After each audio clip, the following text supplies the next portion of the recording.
8वें वेतन आयोग के गठन को लेकर कर्मचारी सक्रिय, नेताओं ने कहा अभी देर की तो वेतनमान का लाभ भी देरी से मिलेगा।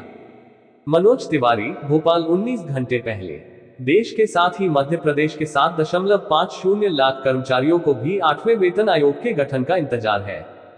केंद्र सरकार ने लोकसभा के बजट सत्र में आयोग के गठन की घोषणा जरूर की है, पर अब तक औपचारिक आदेश जारी नहीं हुआ है, जिससे कर्मचारी चिंतित हैं। उनका कहना है कि आयोग के गठन में जितना समय लगेगा, वेतनमान का लाभ भी कर्मचारियों को उतनी ही देरी से मिलेगा और मध्य प्रदेश के कर्मचारियों को तो और भी समय लग जाएगा, क्योंकि नया वेतनमान केंद्रीय कर्मचारियों को दिए जाने के बाद ही राज्यों में लागू होता है।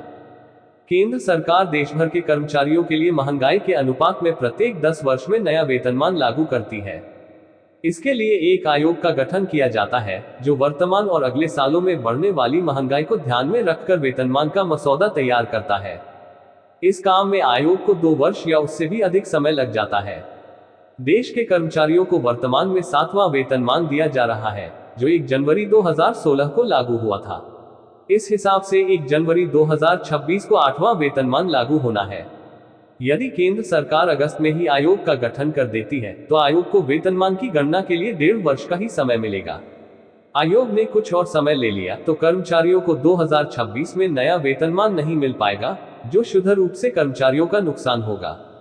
एरियर भी नहीं देती सरकार। किन्हीं भी कारणों से वेतनमान लागू करने में देरी होती है तो नुकसान कर्मचारियों को ही होता है, क्योंकि राज्य के कर्मचारियों को तो एरियर भी नहीं मिलता है। हालांकि 7वें वेतनमान के मामले में ऐसा नहीं हुआ है। ये केंद्र में 1 जनवरी 2016 से लागू हुआ था, तो मध्य प्रदेश में 22 जुलाई 2017 से लागू किया गया था।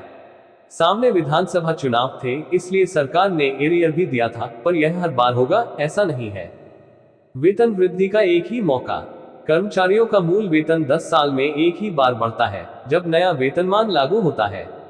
वैसे साल में 2 बार डीए बढ़ता है, पर इसे तात्कालिक महंगाई राहत के रूप में दिया जाता है।